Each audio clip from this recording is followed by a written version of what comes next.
नमस्कार दोस्तों, आप सभी का स्वागत है हमारे YouTube चैनल पे। अगर आप भी सीटेट पेपर 2 या यूटेट पेपर 2 की तैयारी कर रहे हैं तो आज की ये वीडियो आपके लिए बहुत महत्वपूर्ण होने वाली है। आज हम यहाँ पे हिंदी के 30 क्वेश्चन करवाने जा रहे हैं जो आपकी परीक्षा की तैयारी के लिए बहुत महत्वपूर्ण है। इस वीडियो को अंत तक जरूर देखिए। तो जो पहला क्वेश्चन है, पहला क्वेश्चन आपका गद्यांश से दिया है।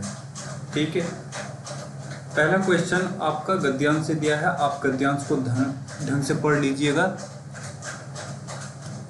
यहाँ पे गद्यांश का मुख्य विषय क्या है? यहाँ पे समय जीवन की सबसे मूल्यवान संपत्ति है। धन, वस्तुएं और अन्य संसाधन खो जाने पर इन्हें फिर प्राप्त किया जा सकता है। तो आप गद्यांश न पढ़ते हुए आप सबसे पहले क्वेश्चन पढ़ें। तो क्या लिखा है यहाँ पर? प्रश्न नंबर 1, गद्यांश का मुख्य विषय क्या है? यहाँ पर धन का महत्व, समय का महत्व, खेल का महत्व, यात्रा का महत्व। ठीक है, तो यहाँ पे आपका जो ऑप्शन नंबर ए है, धन का महत्व, यहाँ पे आपको क्या कैसे पता लग जाएगा? समय जीवन ही। तो यहाँ पे ऑप्शन नंबर बी आपका क्या हो जाएगा? करेक्ट ऑप्शन हो जाएगा। ठीक है, अगला क्वेश्चन है, गद्यांश के अनुसार कौन सी चीज वापस प्राप्त नहीं की जा सकती है? ठीक है, अब यहाँ पे धन, वस्तुएं, बीता हुआ समय और संसाधन। तो यहाँ पे एक बार पैसेज पढ़ के आप यहाँ पे आंसर कर सकते हो। तो ऑप्शन नंबर सी इसका क्या हो जाएगा? करेक्ट आंसर हो जाएगा। ठीक है, अगला क्वेश्चन है, समय का दुरुपयोग करने वाला व्यक्ति यहाँ पे कार्य टालता है, योजनाबद्ध ढंग से कार्य करता है, आलस्य करता है, दूसरों का समय नष्ट करता है। ठीक है, तो तीसरे का आंसर क्या हो जाएगा? आपका योजनाबद्ध ढंग से कार्य करता है। ठीक है, अगला क्वेश्चन है आपका, टाल मटोल का अर्थ क्या है? अब यहाँ पे टाल मटोल इसमें दे रखी है, टाल मटोल से दूर रहता है, वह आलस्य और टाल मटोल से दूर रहता है। इस वाले लाइन पे देखना, ये इस वाले पे। ठीक है, तो यहाँ पे फोर्थ क्वेश्चन का आंसर क्या हो जाएगा आपका? काम को बाद के लिए छोड़ना। ठीक है, अगला है यहाँ पे, गद्यांश के अनुसार विद्यार्थी अच्छे परिणाम कैसे प्राप्त कर सकता है? केवल खेलकर, समय नष्ट करके, नियमित अध्ययन और अनुशासन से, दूसरों पर निर्भर रहकर। ठीक है, तो फिफ्थ का आंसर क्या हो जाएगा आपका? ऑप्शन नंबर सी करेक्ट हो जाएगा। ठीक है,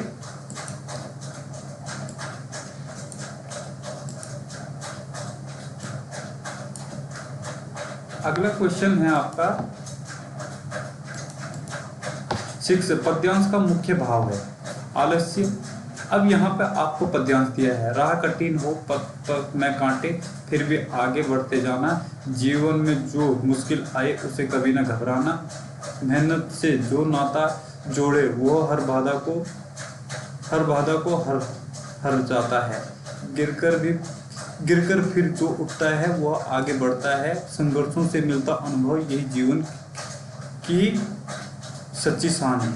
ठीक है, तो यहाँ पर पद्यांश का मुख्य भाव है। ठीक है, अब इसका क्वेश्चन नंबर 6 का आंसर क्या हो जाएगा आपका? परिश्रम और संघर्ष।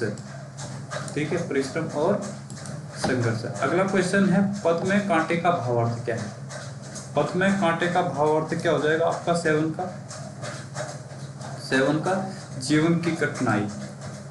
ठीक है, जीवन की कठिनाई। अगला क्वेश्चन है आपका, कविता के अनुसार सफल कौन बनता है? जो कठिनाइयों से भागता है, जो केवल आराम करता है, जो हिम्मत और परिश्रम करता है, जो प्रयास करना छोड़ देता है। तो ऑप्शन नंबर सी, यहाँ पे आपको बहुत इजी क्वेश्चन दे रखे हैं। ठीक है, जैसे जैसे हम धीरे धीरे लेवल बढ़ाते रहेंगे। ठीक है, 8वीं का क्या हो जाएगा आपका? C option.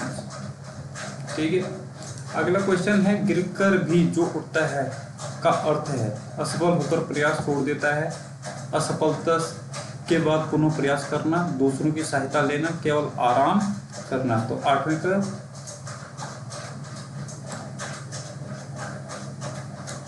9वीं का।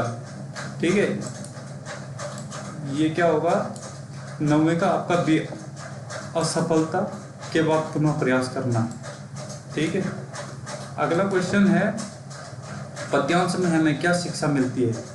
पद्यांश में हमें क्या शिक्षा मिलती है? संघर्ष से बचना चाहिए, कठिनाई से डरना चाहिए, मेहनत और हिम्मत नहीं छोड़नी चाहिए, केवल भाग्य पर निर्भर रहना चाहिए। ठीक है, तो ऑप्शन नंबर सी ये 10th का क्या हो जाएगा? आपका सही आंसर हो जाएगा। अगला है यहाँ पे सही गलत के आधारित पर, हमने पेपर के जैसा बनाकर, ठीक है, तो यहाँ पे कथन भाषा सीखने के लिए सुनना, बोलना, पढ़ना और लिखना सभी महत्वपूर्ण है। सही गलत, केवल पढ़ना महत्वपूर्ण है, केवल लिखना महत्वपूर्ण है। ये बात सही है, ये गलत है? तो ऑप्शन नंबर ए। ठीक है, अगला क्वेश्चन है आपका 12वां, भाषा शिक्षण में बच्चों की त्रुटियां को केवल दंड देने का आधार मानना चाहिए। अब ये यहाँ पे सही या गलत, केवल कभी कभी या केवल परीक्षा में। अब ये क्या है आपका 12 का गलत। ठीक है, बच्चे को कभी भी दंड नहीं देना चाहिए। 13 क्वेश्चन है बच्चों को अपने विचार और अनुभव व्यक्त करने के अवसर मिलने चाहिए। ऑप्शन नंबर ए सही, गलत, केवल लिखित के रूप में, केवल परीक्षा के समय। ठीक है, अब ऑप्शन नंबर 13 का क्या हो जाएगा? आपका ए आंसर। ठीक है, अगला है कथन पाठ्य पुस्तक ही भाषा सीखने का एकमात्र स्रोत है। सही, गलत, केवल उच्च कक्षाओं में, केवल प्राथमिक कक्षाओं में। ठीक है, तो 14 का आंसर क्या हो जाएगा? पाठ्य पुस्तक भाषा सीखने में एकमात्र स्रोत है, ये गलत बात है। ठीक है, अगला क्वेश्चन है बच्चों की मातृ भाषा नई भाषा सीखने में सहायक हो सकती है। सही, गलत, केवल बाधक होती है, इसका कोई प्रभाव नहीं पड़ता है। ठीक है, तो 15 का आपका क्या हो जाएगा? ये सही बात है। ठीक है, अगला क्वेश्चन है आपका, ये कथन आधारित प्रश्न, ये सबसे ज्यादा पूछे जा रहे हैं। कथन 1 है भाषा सीखना एक सामाजिक प्रक्रिया है। कथन नंबर 2 भाषा सीखने में दूसरों के संवाद की कोई भूमिका नहीं होती है।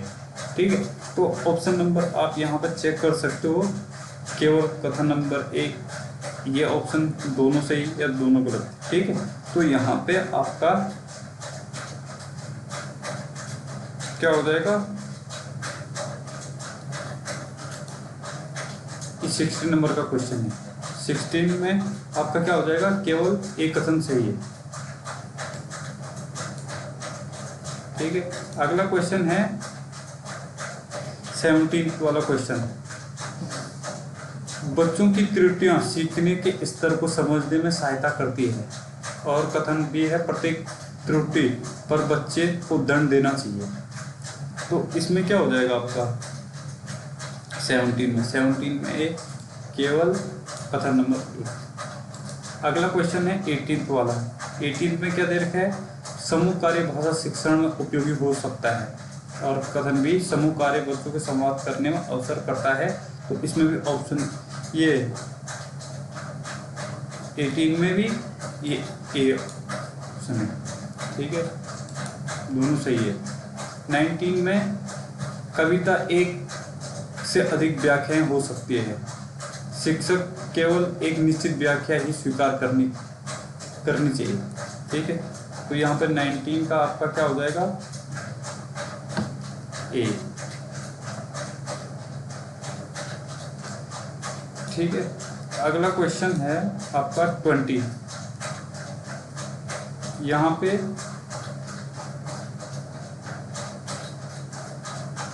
बच्चों को अपने विचार व्यक्त करने के अवसर मिलने चाहिए। भाषा विकास का प्रयोग संवाद में होता है। ठीक है, तो इसमें ए और दोनों सही हैं। ए और ए की सही व्याख्या है। ठीक है, अगला क्वेश्चन है आपका 21। शिक्षक को बच्चों की प्रत्येक गलती पर तुरंत टोकना चाहिए और अत्यधिक सुधार से बोलने में संकोच कर सकते हैं। तो ये ऑप्शन नंबर डी क्या हो जाएगा? इसका गलत है। ए गलत है, आर सही है। अगला है आपका भाषा शिक्षण में कहानी का उपयोग उपयोगी है। ठीक है। अगला है कहानी बच्चों की कल्पना शक्ति और भाषा कौशल विकसित करती है। तो इसमें 21 का क्या हो जाएगा आपका 22वां क्वेश्चन है, 22वां का ए। ठीक है। आकाश का पर्यायवाची शब्द 23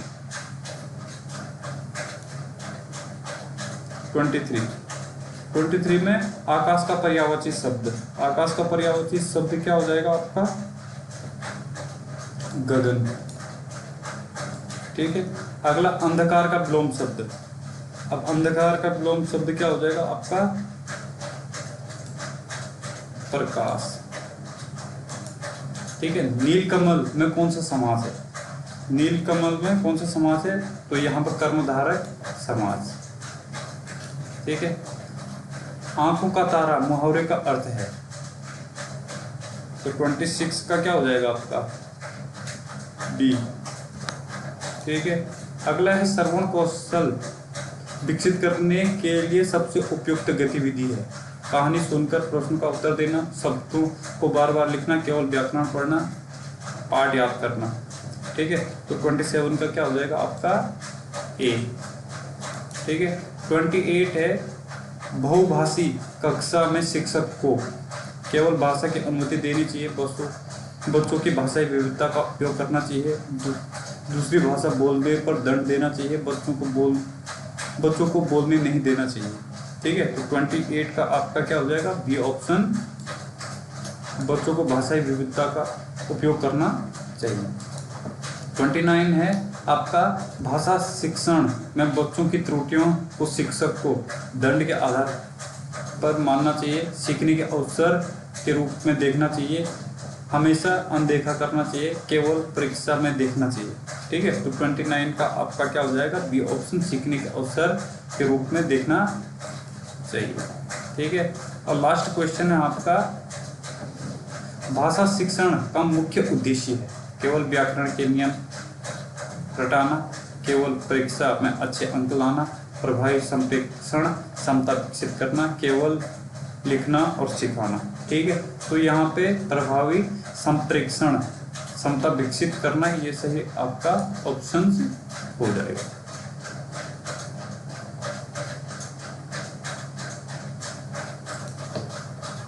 तो ये लास्ट क्वेश्चन था हमारा।